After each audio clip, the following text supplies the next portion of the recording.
Ahoy hoy! If you subscribe right now, the team you support will win the Premier League this season. Well, maybe not if you're Tottenham. Just kidding. But I'm really trying to hit 17,000 by the end of the year, so if you could subscribe and importantly turn on post notifications, it'd be absolutely amazing. Thank you! Hello everyone, hope you're doing well. Today we have got what I want to bring more to the channel, which is like more football based content, especially also Chelsea based content.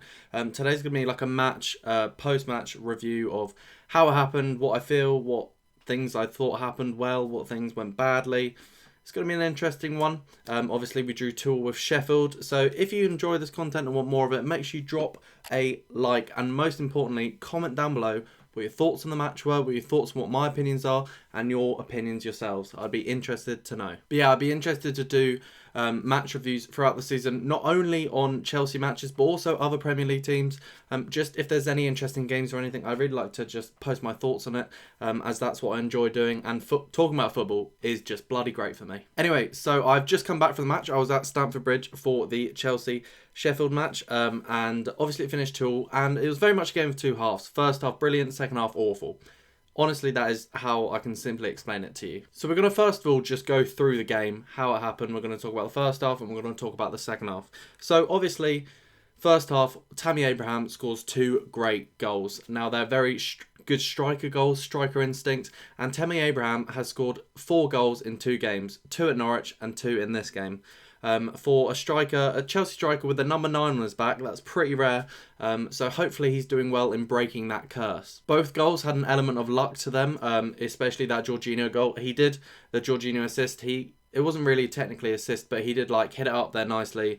And Tammy was there causing problems, got on the end of it and scored. And the first goal was just kind of like a striker's instinct. He was just being like a bit abusive in the area and he finally got the goal he deserves for all his he's a great poacher. The thing I'll say about Tammy Abraham is he has so many brilliant qualities.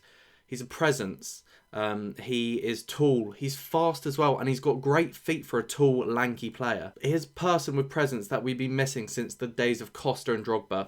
It's been a couple of years now where we've had strikers who just don't have that. And I think Tammy Abraham has that. And not only that, he's a Chelsea player through and through since the age of 6 years old. But anyway, on top of those 2 goals, the team looks brilliant in the first half. We were fluid. Passing was brilliant. The defenders, centre-backs were playing out so well. Mount and Kovacic were unbelievable. Their dribbling and their passing and finding those gaps in the midfield was just absolutely fantastic to watch.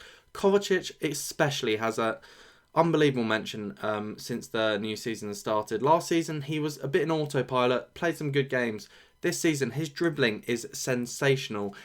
Finding his way out of trouble has just been brilliant. And his tackling is unbelievable as well. He could be an unbelievable player this season if he continues at the rate he's playing. On top of Mount and Kovacic, Jorginho is just another player. In the first half especially, he was dictating play. His interceptions have been brilliant. And I don't know what the main difference is. I think between when he was playing for Sarri and when he was playing for Lampard.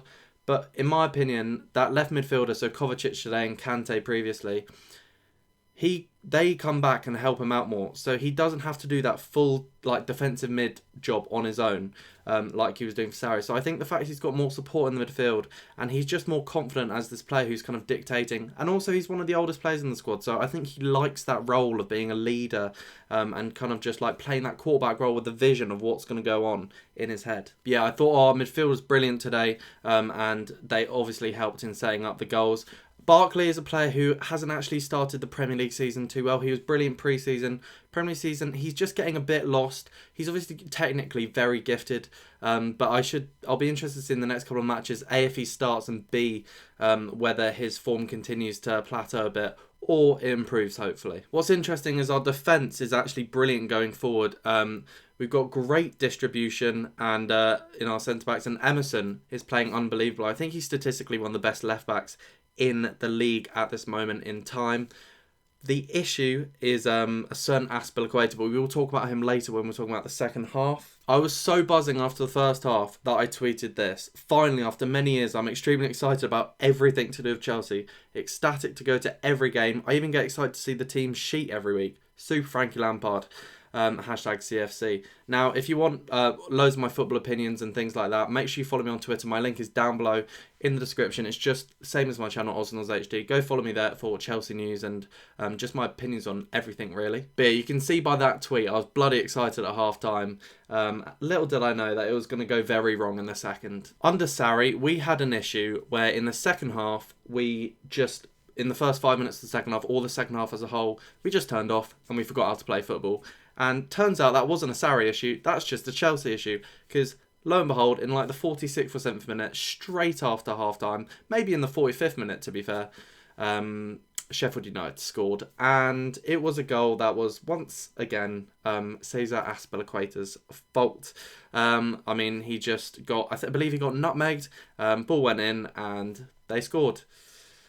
A lot of goals are coming from that side of Azpilicueta, and it's really hurting my brain, but he is at fault. I just saw a stat on Twitter, I have no idea if it's true or not, but apparently 89% of our goals conceded Azpilicueta has been at somewhat fault of, which is an awful stat for a player who's your captain and meant to be your most like wise and experienced player on the pitch. And then the second goal in like the 90th minute. So they scored either side of the half, and that goal, it was just, he crossed it in, and Azpilicueta just kind of like, you can't see my feet, but just such a limp attempt to block the ball, which is just gutting to see, because Azpilicueta is the kind of player who'll put all his body in the line.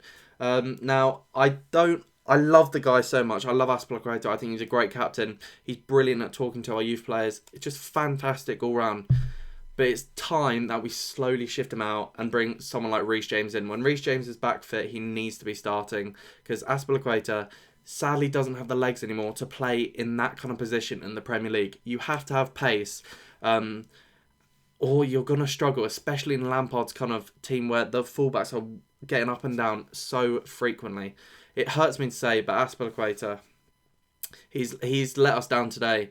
I believe we would have won the game if we had a faster defender who had better awareness on the pitch today. One quickly thing to mention, before the goal, Billy Gilmour and Batshuayi, the goal that Sheffield scored at the end, Billy Gilmour and Batshuayi brought on.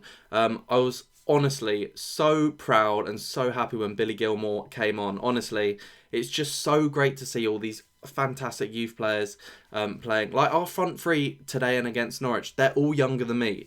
And I'm 21. Like, that is so unbelievable to see. It makes me so happy that we're playing with this brilliant youth football. But at the same time, today wasn't the right day for Billy Gilmour to play. That is not a game you do when you're just 2-1 up and you're a bit on the edge and you really need this result. And then Batshuayi, he came on. He had the touch of an elephant and he just showed no promising signs. I don't know what's wrong with Batshuayi, because clearly there's an issue with him. All of our last three managers have had him as their third, as their third striker, or sent him out on loan. He must be doing something wrong that we don't see behind the scenes, because when he plays, he does score goals. That's a fact. He has a brilliant goal-to-game ratio, but he just must be doing something wrong, because every manager seems to not want them to play for him. So we'll have to see what happens there. Apparently, he might be able to go on loan. I'm not entirely sure when the window's shut, but again, he's behind Tammy and Giroud for me. I think Chelsea this season will not have a single easy game whatsoever. I think no games will win 3 or 4-0. Every game will be like that, and we choked it this time, but hopefully in the future games, when we're 2-1 up, we can hold a 2-1. Hopefully we can get a clean sheet. It was so annoying, our 2 goals today. We should have... 2-0 on a clean sheet should have been the result today. I honestly don't care what anyone says. That really has to be the result, but we have flopped massively in that department. The exciting thing is we've got Reece James, hopefully coming up instead of Azpilicueta, coming back. We've got Callum Hudson-Odoi, who should probably definitely be back after the international break, and Rudiger as well should definitely be back after the international break. A couple more players just coming together, and hopefully this Chelsea team can finally take form and really start pushing for top 6 and top 4. But again, I'm not too angry, because if I'm being perfectly honest, we need to think about the fact that this is a season which is purely transitional. We're getting Lampard in and everything's trying to work with things. So I would be more than happy if we came 6th and we played our youth and played just the proper Lampard Chelsea way, other than if we just played like... If Sarri managed the game today, fact, he would have played William Pedro, Giroud up front probably, and none of these young lads would be playing, and that would be a massive shame for me. So I'm so glad the way we're going, and what I'm seeing improvements in midfield, in some of the defence, and especially with players like Tammy Abraham. The first half fills me with so much confidence for the rest of the season. The second half fills me with a bit of doubt. But as long as we can just get stronger, I think we'll win games like that. But anyway, that is my review of the match. I hope you have enjoyed. Make sure you drop a like if you have and subscribe down below if you did enjoy and you want more content like this. But anyway, thanks for watching and goodbye.